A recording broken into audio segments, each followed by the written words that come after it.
إن الحمد لله نحمده ونستعينه ونستغفره ونعوذ بالله من شرور أنفسنا ومن سيئات أعمالنا من يهده الله فلا مضل له ومن يضلل فلا هادي له أشهد أن لا إله إلا الله وحده لا شريك له وأشهد أن محمدا عبده ورسوله۔ یہ صفحہ نمبر ہے 50 اور آیت نمبر ہے 181، 182 اور 183۔ اعوذ باللہ من الشیطان الرجیم، بسم اللہ الرحمن الرحیم۔ فمن بدلہ بعد ما سمعہ فإنما اسمہ علی الذین یبدلونہ ان اللہ سمیع علیم۔ فمن خاف من موص جنفا او اثما فأصلح بینہم فلا اثم علیہ ان اللہ غفور رحیم۔ یا ایہا الذین آمنوا کتب علیکم الصیام کما کتب علی الذین من قبلکم لعلکم تتقون۔ فمن بدل، سو جس نے بدل دیا اس کو، اس وصیت کو، بعد ما سمعہ، اس کو سن لینے کے بعد، وصیت کو سن لینے کے بعد جس نے وصیت کو بدل دیا، فإنما اسمہ، سو اس وصیت کو بدلنے کا گناہ علی الذین، ان لوگوں پر ہوگا، یبدلونہ، جو اس کو بدل دیں گے۔ ان اللہ سمیع علیم، بے شک اللہ تعالیٰ سننے والا ہے، جاننے والا ہے۔ فمن خاف، پس جو شخص ڈرے، من موصن، وصیت کرنے کے بارے میں، جنفل، مائل ہونے کا، ایک طرف مائل ہونے کا، او اسمن، یا کسی گناہ کا، فاصلح بینہم، تو ان کے درمیان اصلاح کروا دی جائے، صلح کروا دی جائے، فلا اسم علیہ، تو اس پر کوئی گناہ نہیں ہے۔ ان اللہ غفور الرحیم، بے شک اللہ تعالیٰ بخشنے والا، رحم کرنے والا ہے۔ یا ایھا الذین آمنوا، اے وہ لوگوں جو ایمان لائے ہو، کتب علیکم الصیام، تم پر روزے فرض کر دیے گئے، کما کتب علی الذین من قبلکم، جس طرح تم سے پہلے لوگوں پر فرض کر دیے گئے تھے، لعلکم تتقون، شاید کہ تم تقوی اختیار کرو۔ فمن بدلہ بعد ما سمعہ، وصیت کے معاملے میں کل ہم نے پڑھا تھا کہ وصیت فرض کر دی گئی ہے۔ اب بعض اوقات ہوتا یہ ہے، انسان کے ذہن میں یہ بات آتی ہے کہ وصیت فرض ہے، میں نے اگر وصیت کر دی تو میری وصیت پر عمل نہیں ہوگا، یا بندہ ڈرتا ہے کہ میری وصیت بدل دی جائے گی، یا پھر بندہ ڈرتا ہے کہ میں وصیت کر کے کسی کی حق تلفی نہ کروں۔ تو ان 3-4 خدشات کی پیش نظر ان 2 آیتوں کے اندر احکامات موجود ہیں۔ پہلی بات فرمایا فمن بدلہ بعد ما سمعہ، تم وصیت کر دو، اگر تمہاری وصیت کرنے کے بعد کوئی آدمی بدل دیتا ہے، تم اس بات سے ڈرتے ہو کہ میری اولاد میری وصیت بدل دے گی، تو فرمایا تم نے پریشان نہیں ہونا، اگر تمہاری وصیت بدل دی جائے گی تو بدلنے والے پر گناہ ہوگا، کرنے والے پر کوئی گناہ نہیں ہے۔ تو فمن بدلہ بعد ما سمعہ، جس نے اس وصیت کو بدل دیا سننے کے بعد یا سمجھ لینے کے بعد، فإنما اسمہ علی الذین یبدلونہ، تو گناہ اسی پر ہوگا جو اس وصیت کو بدلے گا۔ تو انسان کو اللہ کا حکم سمجھ کر وصیت کر دینی چاہیے، جو وصیت بدلے گا بدلنے والے پر اس کا گناہ ہوگا۔ ان اللہ سمیع علیم، بے شک اللہ تعالیٰ سننے والا، جاننے والا ہے، یعنی وصیت کرنے والے کی وصیت کو سننے والا بھی ہے اور تبدیل کرنے والے کی تبدیلی کو جاننے والا بھی ہے۔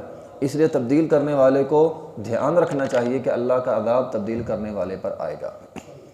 فمن خاف من موص جنفا، اب دوسری بات یہ ہے کہ بعض اوقات انسان سمجھتا ہے اگر اس کی وصیت، بعض اوقات ہوتا ہے ایسا، بندے نے ایسی وصیت کر دی ہے جس وصیت میں یا تو کسی کی حق تلفی ہے، یا کسی کے ساتھ زیادتی ہو رہی ہے، یا کسی کے ساتھ کوئی بھی غلط معاملہ یا خلاف شریعت کوئی نہ کوئی کام ہو گیا ہے، تو اسلام اسے یہ کہتا ہے کہ اس وصیت کو بدلا بھی جا سکتا ہے۔ اب وصیت کرنے والے نے وصیت کر دی، یہ جو آیت نمبر 182 ہے یہ اس کے لیے ہے جس پر وصیت کی گئی ہے۔ اب وصیت کرنے والے جن پر وصیت ہو گئی ہے، اب وہ اس وصیت کا کیا کریں؟ پہلا کام تو یہ ہے کہ وہ اس وصیت کو جیسی وصیت ہے عمل کریں اگر قابل عمل ہے، لیکن اگر وہ دیکھتے ہیں کہ اس وصیت میں کسی کے ساتھ زیادتی ہے، کسی کا حق مارا گیا ہے، یا کوئی خلاف شریعت کام ہے، تو اس وصیت کو تبدیل بھی کیا جا سکتا ہے۔ اس کی بہت ساری مثالیں معاشرے کے اندر موجود ہیں۔ مثال کے طور پر کوئی بزرگ، کوئی دادا پوتی کے بارے میں فیصلہ کر جائے کہ اس کا نکاح فلاں سے کر دینا۔ ہمارے یہاں عمومی طور پر ایسا ہوتا ہے، بعض بزرگ یہ کہہ دیتے ہیں میری یہ بیٹی ہے، میری یہ پوتی ہے، اس کا نکاح فلاں انسان کے ساتھ کر دینا، فلاں کے بچے کے ساتھ کر دینا۔ ابھی وہ بچے چھوٹے تھے، بچے بڑے ہو گئے، اب بچے بڑے ہو گئے، بچی بڑی ہو گئی ہے، اب دادا جی بزرگ تو اس دنیا سے چلے گئے، اب کیا ہے؟ اب اگر وہ بچی کہتی ہے کہ میں نے اس کے ساتھ نکاح نہیں کرنا، نکاح کے اندر تو شرط ہوتی ہے لڑکی کی رضامندی کی بھی، اب وہ راضی نہیں ہے، تو اب کیا کیا جائے؟ اب بندے یہ نہیں کہیں گے، والدین یہ نہیں کہیں گے وہ جی ہمارے بابا جی مرنے سے پہلے یہ وصیت کر گئے تھے، اب تیرا نکاح تو فلاں سے ہم نے کرنا ہی کرنا ہے۔ چونکہ اس میں ایک فریق کے ساتھ زیادتی ہے، اس کی رضامندی شامل نہیں ہے، زیادتی نہیں ہے، تو اس وصیت کو تبدیل کیا جا سکتا ہے۔ اب کوئی یہ نہیں کہے گا چونکہ وصیت ہو گئی ہے اب تجھے اس کے ساتھ باندھنا ہی باندھنا ہے، تو اس وصیت کو تبدیل کیا جا سکتا ہے۔ اسی طرح اگر وصیت ہے لیکن وصیت پر عمل کرنا نہایت مشکل ہے، تو پھر بھی اس کو تبدیل کیا جا سکتا ہے۔ مثال کے طور پر اس کی بہت ساری مثالیں، وصیت ہی استطاعت کے باہر ہے۔ ایک بندہ بیرون ملک میں تھا، فوت ہو گیا، اس نے وصیت کر دی مجھے پاکستان میں لے جا کر دفنانا ہے، مثال کے طور پر۔ اب پاکستان لے جانے کے لیے خرچہ ہے، خرچہ تو ہے نہیں، طاقت تو ہے نہیں۔ اب یہ نہیں ہے کہ آدمی اب لوگوں کے سامنے ہاتھ پھیلاتا پھرے وہ جی میرے بابا جی مرتے مرتے وصیت کر گئے تھے میری میت کو پاکستان لے کر جانا ہے، اب مجھے صدقہ و خیرات دو، اب وہ چندہ لوگوں سے اکٹھا کرنا شروع کر دے، چونکہ وصیت ہے تو میں نے اس پر عمل کرنا ہے، اب میری سارے مدد کرو، تو چندہ اکٹھا کرنے کی ضرورت نہیں ہے بندے کو۔ ایسی وصیت جو طاقت سے باہر ہو، اگر آدمی وصیت پر عمل کرنے کی کوشش کرے، اگر عمل کر سکتا ہے تو ٹھیک ہے، لیکن اگر کوئی وصیت پر عمل نہیں کر سکتا، طاقت سے باہر ہے، تو ایسی وصیت بھی تبدیل کی جا سکتی ہے۔ اسی طرح بعض اوقات وصیت جو ہے وہ بحیثیت عذاب بن جاتی ہے۔ بعض اوقات ہوتا ہے باپ اپنے کسی ایک بیٹے کو یہ وصیت کر دیتا ہے، بیٹا تو نے نا سب بھائیوں کو، مثال کے طور پر سب کو اپنا اپنا مکان بنا کے دینا ہے، سب بچوں کی شادی تیرے ذمے ہے، ایسی وصیتیں بعض اوقات ہوتی ہیں۔ اگر تو اس کی طاقت ہے تو وہ بنا کے دے، سب بھائیوں کی شادی کر دے، لیکن اگر یہ وصیت اس کی طاقت سے باہر ہے تو اب وہ یہ نہیں کرے گا، چونکہ وصیت ہو گئی ہے اب لوگوں سے فنڈ اکٹھا کرنا شروع کر دے، مجھ پر تو وصیت ہو گئی تھی سب بھائیوں کی شادی کرنا، میرے پاس تو طاقت نہیں ہے۔ بھی تیرے پاس اگر طاقت نہیں ہے تجھے فنڈ اکٹھا کرنے کی مانگنے کی ضرورت نہیں ہے، وہ وصیت جو ہے وہ تبدیل کر دی جائے گی۔ اسی طرح وصیت میں کسی کی حق تلفی اگر ہو، مثال کے طور پر بعض اوقات ہوتا یہ ہے کہ ایک بچہ فرما بردار ہوتا ہے، ایک بچہ نافرمان ہوتا ہے، تو فرما بردار کو بعض اوقات زیادہ مل جاتا ہے، تو دوسرے کی حق تلفی ہوگی، ایک کو زیادہ مل گیا، تو یہ وصیت تبدیل کر دی جائے گی۔ نبی علیہ السلام کے پاس نعمان بن بشیر رضی اللہ تعالیٰ بیان کرتے ہیں، مجھے نا میرے باپ نے ایک چیز دی اور مجھے اٹھا کے نبی علیہ السلام کے پاس لے گئے اور کہا اللہ کے رسول یہ میرا بیٹا ہے، اس کو میں نے فلاں چیز دی ہے، آپ یعنی بات کرنے کا ان کا مقصد یہ تھا کہ آپ اس پر گواہ بن جائیں، یہ چیز اب اس کی ہے۔ مثال کے طور پر یہ مکان ہے تو یہ مکان اب اس کا ہو گیا، یا یہ غلام ہے تو یہ غلام اب اس کا ہو گیا، آپ اس پر گواہ بن جائیں۔ نبی علیہ السلام نے فرمایا کیا تو نے اپنی ساری اولاد کو ایسا تحفہ دیا ہے؟ انہوں نے کہا نہیں دیا۔ نبی علیہ السلام نے فرمایا واپس کر، اور فرمایا میں ظلم پر گواہ نہیں بنتا، تو یہ ظلم ہے، ایک کو دے دیا باقیوں کو محروم کر دیا، تو یہ ظلم ہے۔ تو ایسی وصیت جس میں کسی کی حق تلفی ہو، دیکھیے اولاد کے معاملے میں خاص طور پہ میں یہ بات کروں گا، اولاد کے معاملے میں بندہ پہلی بات وصیت کر ہی نہیں سکتا۔ زیادہ سے زیادہ بندہ یہ کر سکتا ہے اگر بندے کو ڈر ہے کہ میری اولاد آپس میں اتفاق کے ساتھ وراثت کو تقسیم نہیں کرے گی، تو زیادہ سے زیادہ یہ کر سکتا ہے کہ شریعت کے مطابق ان کے حق میں وراثت کی تقسیم کر جائے۔ شریعت کے مطابق اگر وہ وصیت شریعت کے خلاف ہوئی تو اس وصیت کو تبدیل کر دیا جائے گا، وصیت پر عمل نہیں ہوگا۔ شریعت نے جو حق مقرر کیے ہیں وہ حق ہر وارث کو ملے گا۔ اور اس کے ساتھ ساتھ چلتے چلتے یہ بات بھی کر دوں، یہ جو ہمارے ہاں عاق نامہ چلتا ہے نا، اس کی شریعت میں کوئی حیثیت نہیں ہے۔ بعض اوقات بچہ نافرمان ہے، بندہ عاق نامہ کر دیتا ہے، میرا بچہ میری جائیداد سے عاق ہو گیا، اسے اب کوئی حصہ نہیں ملے گا۔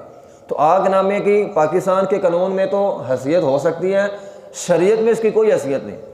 ایک بچہ آپ کا جتنا مرضی فرما بردار ہے، آپ کا ایک بچہ جتنا مرضی نافرمان ہے، اس کو جائیداد سے محروم نہیں کر سکتے۔ اس کی فرما برداری، اس کی نافرمانی، اگر وہ فرماندار ہے اللہ کے ہاں اجر پائے گا، اگر وہ نافرمان ہے اللہ کے ہاں وہ مجرم ہے۔ اس کی فرما برداری یا نافرمانی انسان کے جائیداد میں مسئلہ نہیں ہے، جائیداد کا اسے پورا حق ملے گا، نافرمان کو بھی ملے گا، فرما بردار کو بھی اس کا پورا حق ملے گا۔ تو بہرحال یہ ہے فمن خاف من موص جنفا، اگر کوئی دیکھے کہ اس وصیت میں کسی ایک رشتہ دار کی طرف سے طرفداری کی گئی ہے، اس کو زیادہ دیا گیا ہے، او اسمن، یا کوئی بھی گناہ دیکھے، فاصلح بینہم، تو ان کے درمیان صلح کروا کے اصلاح کر سکتا ہے وصیت نامے میں، فلا اسم علیہ، تو کوئی گناہ نہیں ہے، ان اللہ غفور رحیم، بے شک اللہ تعالیٰ بخشنے والا رحم کرنے والا ہے۔ آگے فرمایا یا ایھا الذین آمنوا کتب علیکم الصیام کما کتب علی الذین من قبلکم لعلکم تتقون، روزے تم پر فرض کر دیے گئے جس طرح پہلی امتوں پہ روزے فرض کر دیے گئے تھے۔ صوم رک جانے کو کہتے ہیں، عربی میں صوم کہتے تھے گھوڑا اگر کھانے پینے سے رک جاتا تھا، گھوڑا اگر چلنے پھرنے سے رک جاتا تھا تو اس کو کہتے تھے کہ فرس صائم، یہ ایسا گھوڑا ہے جو رک گیا ہے۔ تو یہ وہی لفظ ہے صوم، شرعی لحاظ سے صوم کہتے ہیں صبح فجر سے لے کر مغرب تک اپنے آپ کو کھانے پینے سے اور روزے کے منافی چیزوں سے روک لینا، یہ روزہ کہلاتا ہے۔ تو روزے کے اندر صرف روزے کا مقصد ہوتا ہے لعلکم تتقون، اللہ کا ڈر، اور یہ اللہ کا ڈر یہ نا سارا دن بندہ اللہ سے ڈرتے ہوئے حلال چیزوں سے رک جاتا ہے، کھانا پینا حلال چیزیں ان سے رک جاتا ہے، تو یہی ڈر روزہ پیدا کرتا ہے کہ جس طرح اللہ سے ڈرتے ہوئے تو حلال چیزوں سے رک گیا ہے، اسی طرح اللہ سے ڈرتے ہوئے حرام چیزوں سے بھی رک جا، گناہوں سے بھی رک جا۔ تو اصل مقصد روزے کا گناہوں سے روکنا ہے۔ دیکھو انسان کی خواہش انسان سے گناہ کرواتی ہے، اور روزے کا کام اس خواہش کو روکنا ہے۔ نبی علیہ السلام نے فرمایا تھا اے نوجوانوں کی جماعت، اے نوجوانوں کی جماعت، اگر تم نکاح کر سکتے ہو نکاح کرو، اگر نکاح نہیں کر سکتے تو روزہ رکھو۔ یعنی انسان کی خواہش کو روکنے کے لیے سب سے بڑی چیز، وہ کہتے ہیں نا جس کو روحانی طاقت، تو یہ روحانی طاقت روزے سے حاصل ہوتی ہے۔ روزہ ایسی چیز ہے جس سے انسان کو روحانی طاقت حاصل ہوتی ہے، اور انسان بڑے بڑے گناہ بڑی بڑی چیزوں سے رک جاتا ہے۔ نماز بھی روکتی ہے، لیکن نماز میں کرنے کے کام ہوتے ہیں، روزے میں نہ کرنے کے کام ہے، رک جانے کے کام ہے۔ آپ روزے کے سارے کام دیکھ لیں انسان کے نفس کے خلاف ہے۔ صبح اٹھ کر سحری کرنا، بندے کا اٹھنے کو دل نہیں کرتا، لیکن روزے میں صبح اٹھ کے انسان کو اپنے نفس کے خلاف جا کر سحری کرنی پڑتی ہے۔ پھر سارا دن بھوک پیاس لگتی ہے، نفس کے خلاف پیاس سے بھوک سے رکنا پڑتا ہے، کھانے پینے سے رکنا پڑتا ہے۔ پھر شام کو بندہ تھکا ہوتا ہے، سونا ہوتا ہے، لیکن اللہ کی طرف سے حکم ہوتا ہے قیام اللیل میں کھڑے ہو جاؤ۔ تو سارے کام انسان کے نفس کے خلاف کروا کے انسان کی ٹریننگ کی جاتی ہے کہ اللہ کے حکم پر جس طرح یہ جائز کام تو رکا ہوا ہے، اسی طرح اللہ کے حکم پر اب تو نے ناجائز کاموں سے بھی رکنا ہے۔ تو یہودیوں عیسائیوں پہ بھی روزے فرض تھے، یہ تو ہم پر اللہ کا احسان ہے نا۔ ہمارا روزہ تو سحری کھانے سے شروع ہوتا ہے، یہودیوں عیسائیوں کا روزہ شروع ہوتا تھا جو سو گیا اس کا روزہ شروع ہو گیا، جو سحری ہوتی نہیں تھی ان کے لیے۔ یہ تو اللہ کا ہم پر احسان ہے، اللہ نے ہم کو سحری بھی دے دی ہے۔ ہمارا روزہ فجر کے وقت شروع ہوتا ہے اور ان کا روزہ جو سو گیا اس کا روزہ شروع ہو گیا۔ تو بہرحال نبی علیہ السلام جب ہجرت کر کے مدینے آئے، آپ عاشوراء کا روزہ رکھتے تھے۔ پھر جب رمضان کے روزے 2 ہجری میں فرض ہو گئے تو نبی علیہ السلام نے فرمایا عاشوراء کا روزہ اب جس کا دل چاہتا ہے رکھ لو، جس کا دل چاہتا ہے چھوڑ دو، لیکن رمضان کے مہینے کے 30 یا 29 روزے تم پر فرض کر دیے گئے ہیں۔ وآخر دعوانا الحمدللہ رب العالمین۔